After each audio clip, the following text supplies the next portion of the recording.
Olá, hoje vamos mergulhar na história de um nome incontornável do mundo empresarial português. Falamos de Belmiro de Azevedo, o engenheiro de Marco de Canaveses, que transformou uma pequena fábrica de madeiras quase falida, a Sonai, num verdadeiro império. Exato. E a história dele é fascinante porque assenta numa combinação muito particular.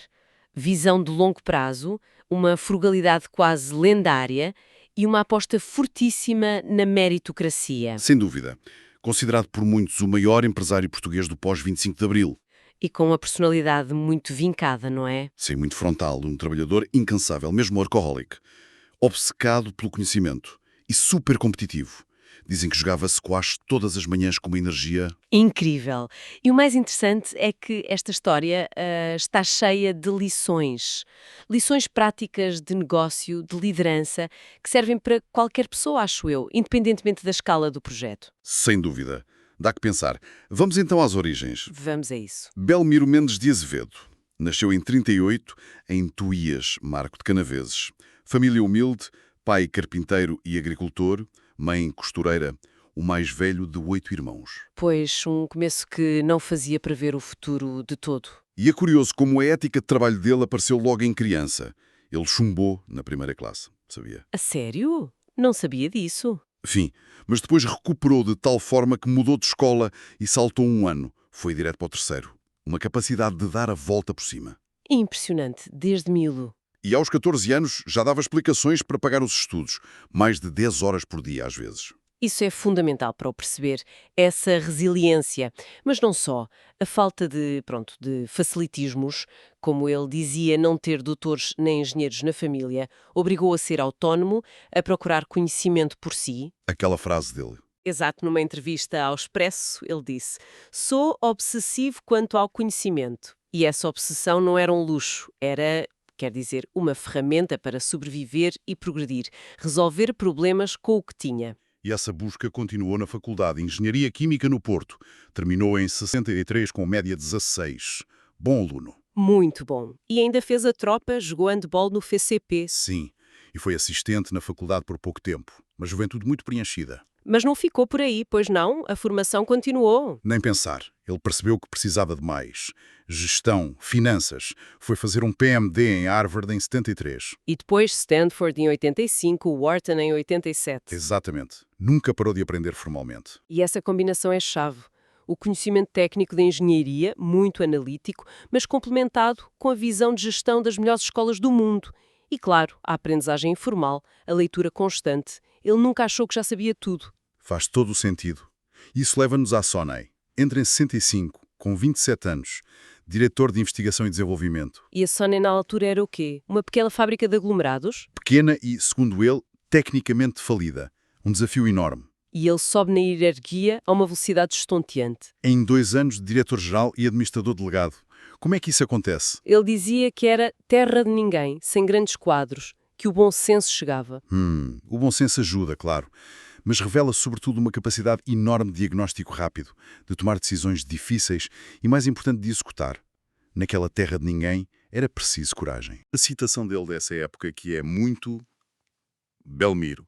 Qual? Como em terra de cegos, quem tem um olho é rei. Rapidamente dei a volta à empresa. Era quase só eu. Forte, não é? É fortíssima. Mas mostra esse pragmatismo, essa confiança e a capacidade de simplificar, de focar no essencial, mesmo no caos, de destruir para voltar a construir, como ele dizia. E depois vem o 25 de Abril, um terremoto. Sim, nacionalizações, o fundador, Pinto de Magalhães, vai para o Brasil e não volta.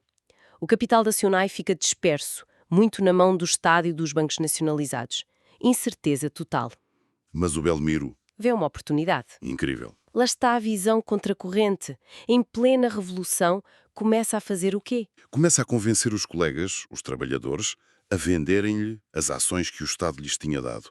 Aqueles papéis horrorosos que ninguém queria. E foi comprando-o discretamente, onde todos viam risco, ele viu uma forma de ganhar controle acionista a preço de saldo. Uma jogada de mestre em termos de timing e análise fria. E não podemos esquecer a greve ao contrário em 78. Ah, sim! Os trabalhadores fizeram greve para impedir a nacionalização total e manter a administração dele. Isso diz muito sobre a relação que ele já tinha construído ali. Exato. Mostra que já havia confiança, um sentido de rumo partilhado. Foi crucial para a Sonai continuar privada e sob o comando dele. E com essa base mais sólida, vieram os anos 80 e 90, a grande expansão. Uma diversificação impressionante. Apostou na madeira, claro, onde a Sonai Indústria se tornou líder mundial, mas também no turismo, serviços e no retalho. O ano de 85 é mesmo um ponto de viragem. Totalmente.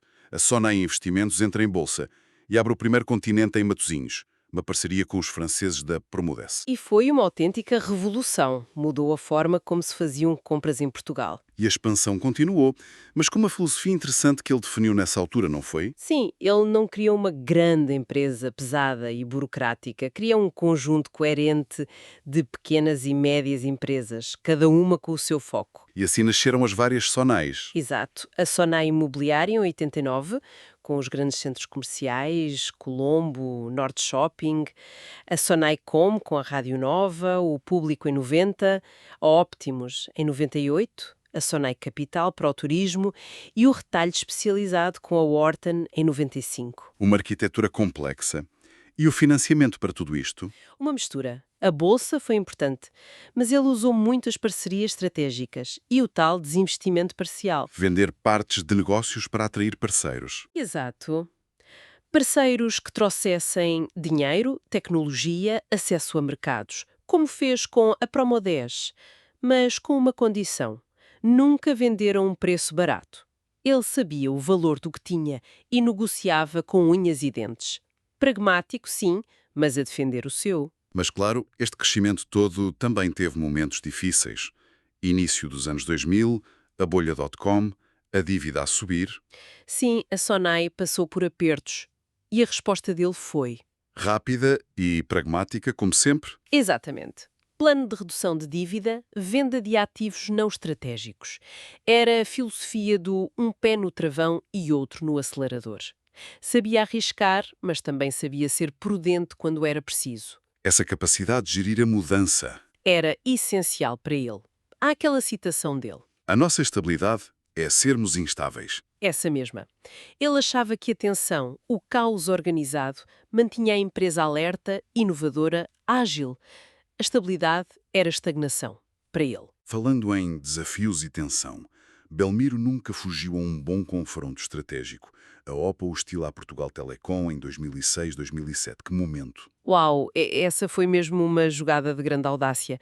Tentar comprar a PT contra a vontade da administração deles? O objetivo era criar um gigante das telecomunicações, juntar a Optimus à APT, quebrar o domínio histórico da antiga estatal. Foi um processo muito mediático, com muita luta. Muita oposição política, as golden shares do Estado, resistência de outros acionistas. E no fim, a OPA falhou. Foi uma derrota. Foi, em termos do objetivo final, mas a reação dele foi muito Belmiro. Encarou com desportivismo. Sim, aplicou aquela máxima dele. Perder é ganhar. Não há derrotas nem vitórias definitivas. Exatamente. Mesmo perdendo, a tentativa em si trouxe ganhos. Mostrou uma coragem e uma visão que poucos teriam. Reforçou a imagem da Sonai. Sem dúvida. Um grupo que não tinha medo de desafiar o sistema, de lutar pelo que acreditava. Foi uma lição de ambição calculada e, acima de tudo, de aprender com os falhanços e seguir em frente. O importante foi ter tido a coragem de tentar. Outra rivalidade famosa, Sonai versus Jerónimo Martins, Belmiro versus Alexandre Soares dos Santos. Uma luta feroz no retalho, Continente contra Pingo Doce, duríssima, mas parece que sempre com algum respeito mútuo. Chegou a haver uma proposta de fusão nos anos 90, não foi? Sim, vinda do Soares dos Santos, mas não avançou. Diz-se que as equipas de gestão não se entenderam sobre quem mandaria. E essa competição acabou por ser boa para o país. Eu acho que sim. Obrigou os dois grupos a inovar, a ser mais eficientes, a melhorar preços e serviços. No fim, o consumidor ganhou. Mostra como a concorrência, mesmo dura, mas com ética, pode ser positiva. Belmiro também não tinha problemas em confrontar o poder político. Nada mesmo. Sempre muito independente dos governos, fossem quais fossem. E direto nas críticas. Chegou a chamar ditador a um presidente da República. A própria criação do Jornal Público em 90 pode ser vista nessa linha, não é? Uma garantia de imprensa livre sem interferência da Sonai. Sim, e essa promessa foi, em geral, cumprida. Ganhou fama de íntegro por isso. Embora houvesse quem dissesse que essa independência lhe podia ter custado negócios, em concursos públicos, por exemplo. E as visões políticas sobre ele eram diversas. O observador mencionou a posição do PCP quando ele morreu. Ah, sim, votaram contra o voto de pesar. A justificação reportada era que o viam como um exemplo do capitalismo que funciona, por mérito próprio, sem ajudas do Estado, o que para o PCP era problemático. E, claro, a tal greve ao contrário de 78, que nunca lhe terão perdoado. Interessante. É importante referir que isto é apenas o relato da fonte, claro. Exato, sem juízos de valor. Mas mostra como ele não deixava ninguém indiferente. E isso leva-nos ao estilo de liderança dele, a cultura Belmiro. Como era? Exigência máxima, sem dúvida. Meritocracia acima de tudo. Promoções por desempenho, não por cunhas ou antiguidade. E uma busca incessante por inovação, por fazer melhor. E aquele perfil do homem sonaire de 85? Ah, sim, era um documento que definia o líder ideal na SONAI. Culto, estratégico, aberto a críticas e, muito importante, que valorizasse o trabalho dos subordinados. Ele acreditava que a liderança se ganhava, não se impunha. Como chefe, no dia-a-dia, era o engenheiro. Exigente, perfeccionista, workaholic, tudo isso, mas também direto, franco, sem rodeios, e incentivava os outros a serem assim também. Mesmo que fosse para o criticar. Há aquela frase, não sei se é mesmo dele, mas que encaixa: eu não abro portas, mando-as abaixo. Mostra a determinação. Mas isso não o fechava a novas ideias. Pelo contrário, defendia a heterodoxia. Dizia: com ortodoxias não se vai a lado nenhum. Lia imenso, viajava, absorvia ideias de todo lado, mas aplicava-as com pragmatismo e bom senso. A gestão, para ele, era simples no fundo. Qual era a fórmula? Ele resumiu-a assim: a gestão é uma arte simples que se reduz em bom senso, mais boa formação, mais informação. Sobretudo o que conta é o bom senso. E a frugalidade pessoal. Aquela fama de rico com comportamento de pobre. Era outra marca. Viajar em económica, celebrar na feira popular. Mas não era só pessoal. Era um valor da empresa, intolerante com desperdícios, e liderava pelo exemplo. Trabalho árduo, frugalidade, mérito. E isso criava uma cultura muito forte e leal. As pessoas sabiam com o que contar. E ele também valorizava o desporto e equilíbrio. Falando em futuro, a sucessão foi algo que ele planeou meticulosamente. Sim, muito. Definiu que sairia da liderança executiva antes dos 70. E cumpriu. Passou testemunho ao filho, Paulo Azevedo, em 2007, aos 69 anos, e ficou como chairman até 2015, aos 77. Foi um processo longo, preparado. O Paulo, também engenheiro químico, fez um percurso em zigue-zague na SONAI para conhecer tudo. A filha, Cláudia, preparada mais tarde para a SONAI Capital e depois para o grupo. A regra era clara. Nada de filhos de papá.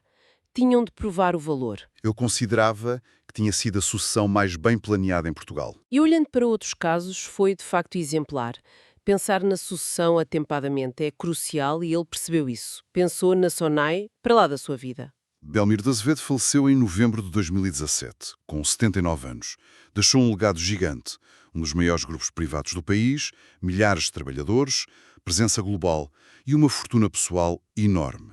Sim, os números são impressionantes, mas o legado vai além disso. Foi uma inspiração. O self-made man que chegou ao topo vindo do nada. Ele literalmente fez escola, formou gerações de gestores com a cultura SONAI. Modernizou setores inteiros. Exatamente. Retalho, madeira, centros comerciais, telecomunicações, mídia. Ele levou os padrões de gestão e de concorrência em Portugal. E deixou a Fundação Belmiro de Azevedo, com foco na educação e biodiversidade. A educação era uma paixão pessoal, não era? Sim, muito inspirada no professor primário dele. Há uma citação que mostra isso. Acredito que é a escola que terá a capacidade de mudar uma sociedade para melhor. Mostra uma visão para além do negócio. Sem dúvida. Construir instituições fortes, uma cultura e devolver à sociedade. A mensagem final da vida dele parece ser essa. Com trabalho, persistência, foco nas pessoas e aprendizagem constante. Quase tudo é possível. Resumindo as ideias-chave: visão de longo prazo, execução implacável, resiliência perante a adversidade, aprendizagem contínua, audácia calculada e liderança pelo mérito e pelo exemplo. Um percurso notável, sem dúvida. Fica talvez uma pergunta para pensarmos. No mundo atual, tão rápido, tão focado no capital de risco e na agilidade extrema, será que a fórmula Belmiro, crescimento mais paciente, frugalidade, cultura forte interna, ainda conseguiria construir um império assim? É uma excelente pergunta. Fica para reflexão. Se gostaram desta análise à vida de Belmiro de Azevedo, sigam o podcast Fundadores no Spotify, Apple Podcasts e YouTube. E deixem a vossa avaliação. Ajuda a outros a descobrir estas conversas. Obrigado e até à próxima. Até à próxima.